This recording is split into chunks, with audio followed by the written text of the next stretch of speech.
अल्हम्दुलिल्लाहि रब्बिल आलमीन वस्सलातु वस्सलामु अला सय्यिदिल अंबिया'i वल मुरसलीन अम्मा बअद फअऊज़ु बिल्लाहि मिनश शैतानिर रजीम बिस्मिल्लाहिर रहमानिर रहीम अस्सलातु वस्सलामु अलैका या रसूलल्लाह अस्सलातु वस्सलामु अलैका या हबीबल्लाह अस्सलातु वस्सलामु अलैका या नबियल्लाह व अला आलिका व असहाबिका या नूरल्लाह। मदनी চ্যানেলের দর্শকবৃন্দ, মাদানী চ্যানেল বাংলার ধারাবাহিক অনুষ্ঠান মৃত্যু সজ্জায় বুজুর্গানে দিনের উপদেশ, এই অনুষ্ঠান থেকে আপনাদের সকলকে আরও একবার জানাই সাদর আমন্ত্রিত শুভেচ্ছা ও অভিনন্দন। আলহামদুলিল্লাহ, আমরা আল্লাহ পাকের দয়ায় গত অনুষ্ঠানেও আমরা নামাজের জামাতের ব্যাপারে আলহামদুলিল্লাহ আমরা শ্রবণ করেছি, আর খুবই চমৎকার আলোচনা শ্রবণ করেছি যে জামাতের মধ্যে আল্লাহ পাক কী হিকমত রেখেছেন, জামাত সহকারে পড়লে কী ফজিলত রয়েছে। এ ব্যাপারে খাজা মুঈনুদ্দিন চিশতি রহমতুল্লাহ তাআলা আলাইহির খুবই চমৎকার উপদেশের উপর আলোচনা শ্রবণ করেছি। আজকেও আমরা একটা বিষয় নিয়েছি, ইনশাআল্লাহ কারীমের উপরে আমরা আলোচনা করব।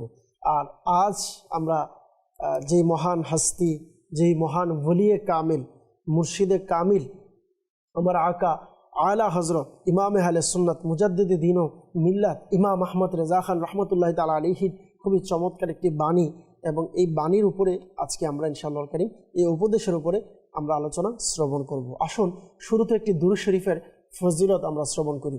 আমাদের প্রিয় নবী রাসূল আরবি হুজুরপুর নূর সাল্লাল্লাহু আলাইহি ওয়াসাল্লাম ইরশাদ করেন, যায়িনু মাজালিসাকুম বিসসালাতি আলাইয়া ফাইন্না সালাতাকুম আলাইয়া নূরুল লাকুম ইয়াউমাল কিয়ামা আও কামা ক্বালা রাসূলুল্লাহ সাল্লাল্লাহু আলাইহি ওয়াসাল্লাম। অর্থাৎ তোমরা তোমাদের মজলিস সমূহকে আমার উপর দুরূদ শরীফ পাঠের মাধ্যমে সুসজ্জিত করে নাও, কেননা তোমাদের দুরূদ পাঠ করা কাল কিয়ামতের দিন তোমাদের জন্য নূর হবে।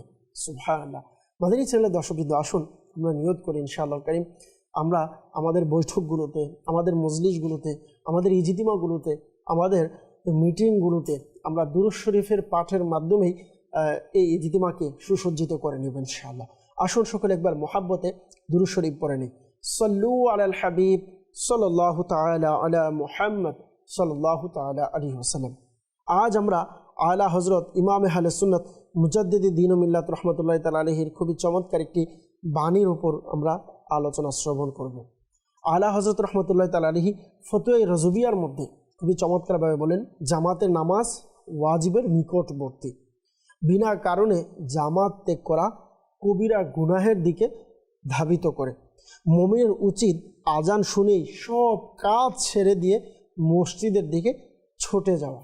সুবহানাল্লাহ।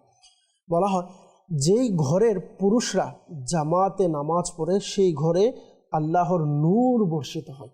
সুবহানাল্লাহ, মাশাআল্লাহ। যেই ঘরের মধ্যে সুবহানাল্লাহ পুরুষেরা জামাত সহকারে নামাজ পড়ে সেই ঘরের মধ্যে আল্লাহর নূর বর্ষিত হয়। সুবহানাল্লাহ। হযরত আব্দুল হক মুহাদ্দিস দেহলভী রহমতুল্লাহ তাআলা আলাইহি খুবই চমৎকারভাবে এটি উপদেশ দেন। ইনি বলেন, প্রথম কাতারে দাঁড়ানোর ফজিলত অর্জন করো।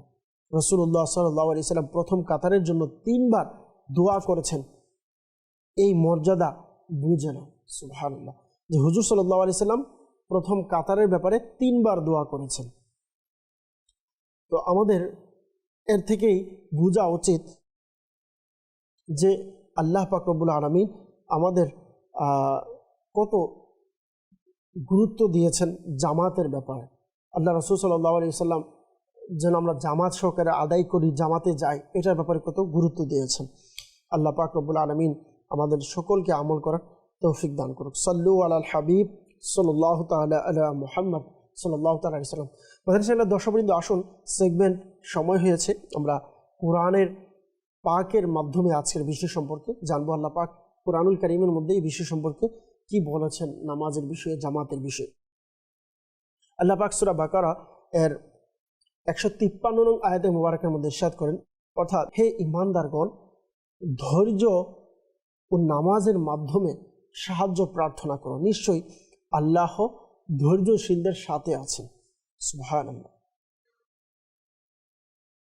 ইমাম ফখরুদ্দিন রাজি রহমতুল্লাহ তাআলা আলাইহি বলেন এই আয়াতের ব্যাপারে যে এখানে নামাজকে জামাত সহ কায়েম করার ইঙ্গিত রয়েছে, কেননা জামাতই হলো নামাজের পরিপূর্ণ রূপ। নামাজের পরিপূর্ণ রূপ হলো জামাত সহকারে নামাজ আদায় করা। সুবহানাল্লাহ। অপর জায়গাতে আল্লাহ পাক রব্বুল আলামিন সূরা বাকারা এর 238 নং আয়াতে মুবারকার মধ্যে ইরশাদ করেন, অর্থাৎ সকল নামাজের প্রতি যত্নশীল হও, বিশেষত মধ্যবর্তী নামাজের ব্যাপারে, এবং আল্লাহর সামনে বিনীতভাবে দাঁড়াও। সুবহানাল্লাহ। অর্থ হচ্ছে সংরক্ষণ করে পাহারা দাও। হাফিজু যে আয়াতে মুবারকার মধ্যে বলা হয়েছে, ইমাম কুরতুবী রহমতুল্লাহ তাআলা বলেন, জামাত সহ নামাজ আদায় করেই প্রকৃত সংরক্ষণ করা যে বলা হয়েছে, এর মানে হচ্ছে জামাত সহকারে নামাজ আদায় করে হচ্ছে প্রকৃত সংরক্ষণ। অপর জায়গাতে আল্লাহ পাক রব্বুল আলামিন ইরশাদ করেন সূরা হুদ এর 114 নং আয়াতে মুবারকায়, অর্থাৎ দিনের দুই প্রান্তে এবং রাতের কিছু অংশে নামাজ কায়েম করো, নিশ্চয়ই নেক আমল পাপকে মিটিয়ে দেয়, এটি স্মরণকারীদের জন্য উপদেশ। সুবহানাল্লাহ। যালিকা যিকরা লিয-যাকিরিন। আমরা আমাদের এই অনুষ্ঠান উপদেশ আমরা বলি, তো উপদেশ কাদের জন্য বললেন? যারা স্মরণ করে, যারা ইয়াদ করে, যারা শুনে শ্রবণ করে মনোযোগ দেয়, তাদের জন্যই হচ্ছে উপদেশ। এই কোরআনুল কারীমও আমাদেরকে বুঝিয়ে দিলেন যে উপদেশ আসলে কারা গ্রহণ করতে পারে। তো এই বিষয় থেকে আপনি কখন নসিহত অর্জন করতে পারবেন, কখন আপনি উপদেশ গ্রহণ করতে পারবেন? যখন এই বিষয় সম্পর্কে আপনি চিন্তা ভাবনা করবেন, এই বিষয় সম্পর্কে আপনার জেহেনকে খাটাবেন, এই বিষয় সম্পর্কে আপনি একটু নির্জনে চিন্তা করবেন, মনোযোগ দিয়ে চিন্তা করবেন যে আজ এই অনুষ্ঠানে কি বলা হচ্ছে আর এটার উপরে আমি কতটুকু আমল করছি। তো আল্লাহ পাক রব্বুল আলামিন আমাদেরকে এই আয়াতে মুবারাকার মধ্যে শিক্ষা দিয়েছেন। এই আয়াতে মুবারাকার আলোকে আল্লামা ইসমাইল হাক্কি রহমতুল্লাহ তাআলা বলেন, এই আয়াতে 5 ওয়াক্ত নামাজের ইঙ্গিত রয়েছে এবং জামাত সহ আদায় এর পরিপূর্ণতা। 5 ওয়াক্ত নামাজ এর ব্যাপারে তো বলা হয়েছে এবং এর ব্যাপারে বলা হয়েছে যে পরিপূর্ণভাবে আদায় করাটাই হচ্ছে জামাত সহকারে আদায় করা। আল্লাহ পাক আমরা যা শ্রবণ করেছি এর উপর আমল করার তৌফিক দান করুক। সাল্লু আলাল হাবিব সাল্লাল্লাহু তাআলা আলা মুহাম্মদ সাল্লাল্লাহু তাআলা আলাইহি ওয়াসাল্লাম। আসুন আরও একটি সেগমেন্ট, তা হচ্ছে আজকের বিষয় হাদিসে মুবারাকা থেকে আমরা জানবো জামাত সহকারে আল্লাহ রাসূল সাল্লাল্লাহু আলাইহি ওয়াসাল্লাম হাদিসে পাকের মধ্যে কি বলেছেন। ইনশাআল্লাহ কারীম আমরা এই সম্পর্কে জানবো। আল্লাহ রাসূল সাল্লাল্লাহু আলাইহি ওয়াসাল্লাম খুবই চমৎকারভাবে হাদিসে পাকের মধ্যে ইরশাদ করেছেন, যেমন আন ইবনে উমর রাদিয়াল্লাহু তাআলা আনহুমা আন্না রাসূলুল্লাহ সাল্লাল্লাহু আলাইহি ওয়াসাল্লাম ক্বালা সালাতুল জামাআতি আফদালু মিন সালাতিল ফাযযি বি27 দারাজা। সুবহানাল্লাহ। অর্থাৎ হযরত ইবনে উমর রাদিয়াল্লাহু তাআলা আনহুমা থেকে বর্ণিত, রাসূলুল্লাহ সাল্লাল্লাহু আলাইহি ওয়াসাল্লাম ইরশাদ করেছেন, জামাতের নামাজ একাকী নামাজের চেয়ে 700 গুণ বেশি মর্যাদা সম্পন্ন। সুবহানাল্লাহ। আমি আপনি যদি জামাতে নামাজ আদায় করি তাহলে একাকী নামাজের চেয়ে 700 গুণ বেশি মর্যাদা সম্পন্ন হচ্ছে জামাত সহকারে নামাজ আদায় করা একাকিত্বে নামাজের চেয়ে। সুবহানাল্লাহ। অপর জায়গাতে যদি দেখি আমরা বুখারী শরীফের 615 নম্বর হাদিসে মুবারকা, عن أبي هريرة رضي الله تعالى عنه قال قال رسول الله صلى الله عليه وسلم لو يعلم الناس ما في النداء والصف الأول ثم لم يجدوا إلا أن يستهموا عليه لاستهموا أو كما قال رسول الله صلى الله عليه وسلم। অর্থাৎ হযরত আবু হুরায়রা রাদিয়াল্লাহু তাআলা আনহু বলেন যে রাসূলুল্লাহ সাল্লাল্লাহু আলাইহি সাল্লাম বলেছেন, মানুষ যদি জানতো আজান দেওয়া এবং প্রথম কাতারে দাঁড়ানোর মধ্যে কি পরিমাণ ফজিলত রয়েছে তাহলে লটারি হলেও তা অর্জন করতে চাইত। সুবহানাল্লাহ। যে সবাই পাবে না, লটারির মধ্যে তো একজনে পায়। তো বললেন যে মানুষ যদি জানতো তাহলে লটারির মধ্যে অংশগ্রহণ করতো, যে ওই একজন যদি আমি হয়ে যাই। আজ আমরা যেমন টাকা পয়সা গাড়ি বাড়ি পাওয়ার জন্য যদিও লটারির যে সিস্টেম বা লটারি যেভাবে করা হয় এ ব্যাপারে হাদিসে পাকের মধ্যে নিষেধ আছে, এটি নাজায়েজ রয়েছে। আমাদের দেশে আমরা দেখি যেভাবে লটারি ধরা হয় টাকা দিয়ে ক্রয় করে, পেতেও পারে নাও পেতে পারে। তো এই ব্যাপারে নিষেধাজ্ঞা রয়েছে, শরীয়ত আমাদেরকে নিষেধ করেছে, হারাম বলেছে। এরপরেও আমরা কিছু পাওয়ার আশায় দুনিয়ার সম্পদের কারণে, দুনিয়ার মহব্বতের কারণে আমাদেরকে হয়তো নিজেকে আমরা বাঁচাতে পারি না, আমরা চলে যাই।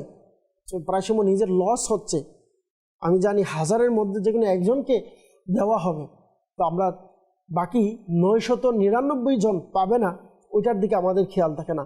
আমাদের শুধু ওই যে একজন পাবে, 1000 জনের খেয়াল থাকে ওই একজনের প্রতি। তখন টাকা অল্প এটা যাচ্ছে এটা খেয়াল করে না যে বেশি টাকাটা যদি আসে। তো বললেন যে লটারি 1000-এর মধ্যে একজন। আর যদি তোমরা জামাত সম্পর্কে এবং মসজিদ সম্পর্কে তোমরা যদি জানতে, জামাতের মধ্যে আল্লাহ কি ফজিলত রেখেছে, প্রথম কাতারের মধ্যে আল্লাহ কি ফজিলত রেখেছেন, যদি তা জানতে, তাহলে লটারি হলেও তা তোমরা অর্জন করতে। সুবহানাল্লাহ। অপর জায়গাতে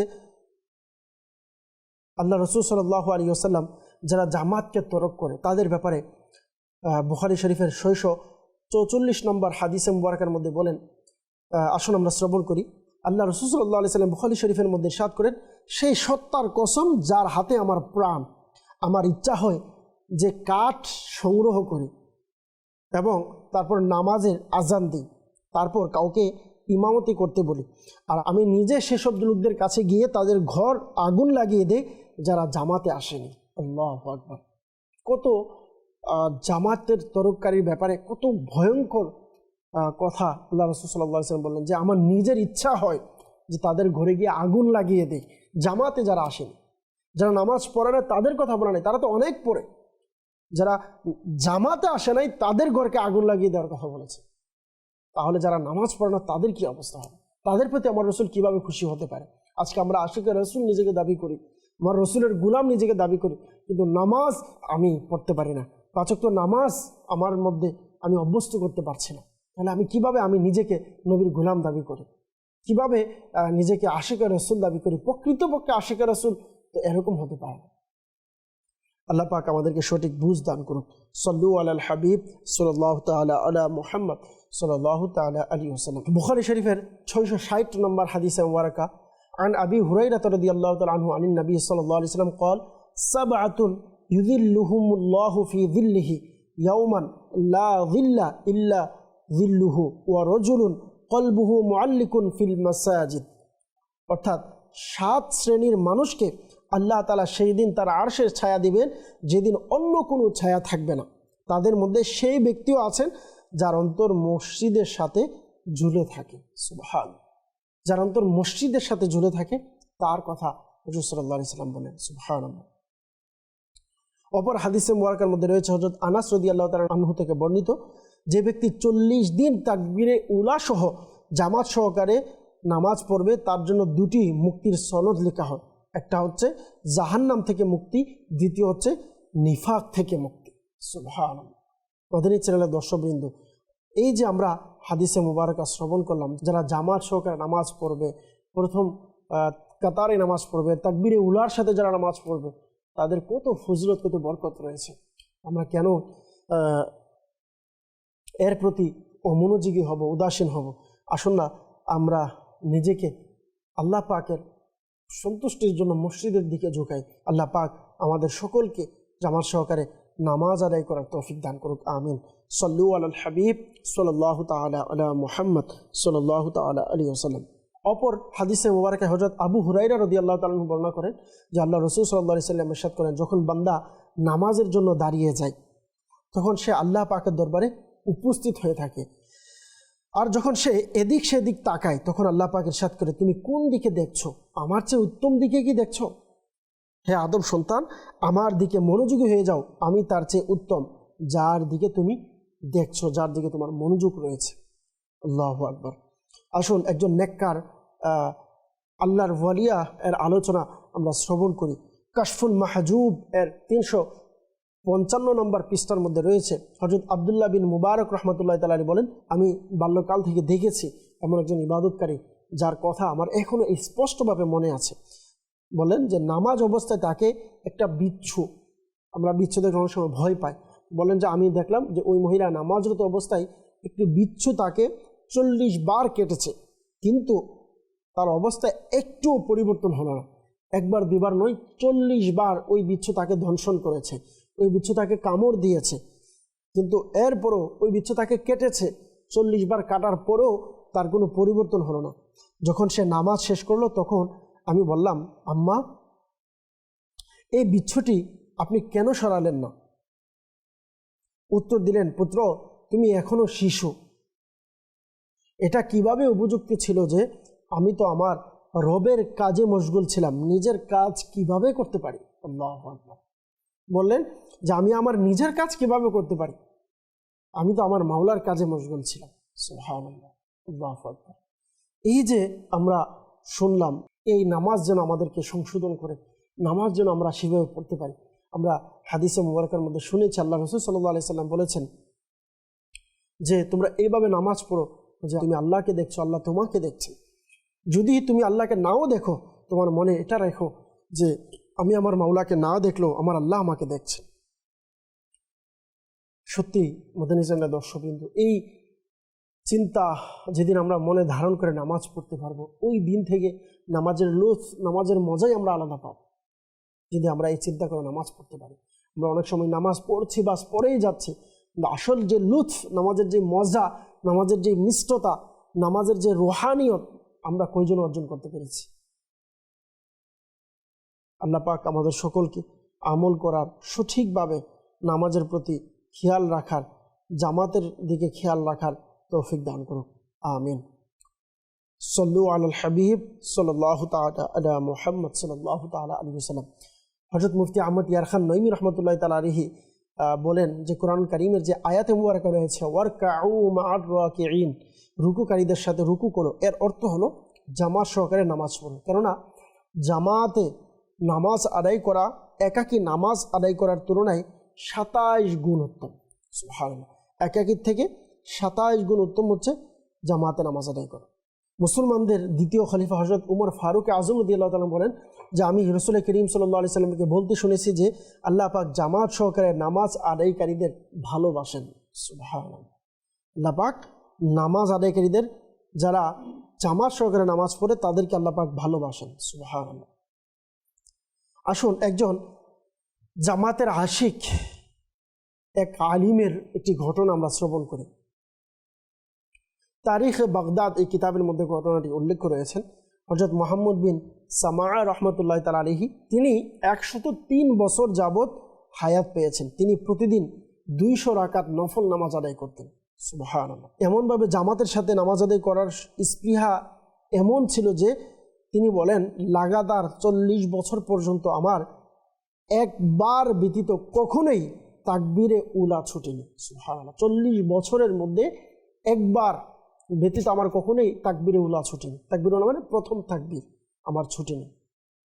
যেই দিন আমার আম্মা ইন্তিকাল করেন ওই দিন আমার জামাত ছুটে গিয়েছিল। তো আমি খেয়াল করলাম যে জামাত সহকারে পড়লে তো 25 গুণ সওয়াব পেতাম। সেই একাকী নামাজ আমি একা 25 বার আদায় করেছি। আল্লাহু আকবার।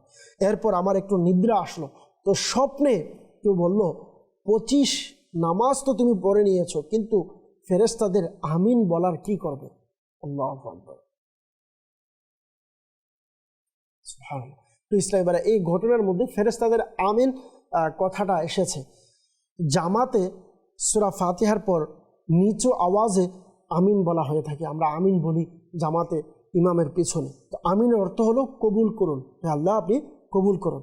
ফেরেশতাদের মুখে আমিনের বলার কথা আর কি বলবো। রাসূল পাক সাল্লাল্লাহু আলাইহি সাল্লাম বলে, যখন ইমাম গায়রিল মাগদুবি আলাইহিম ওয়ালাদ-দাল্লিন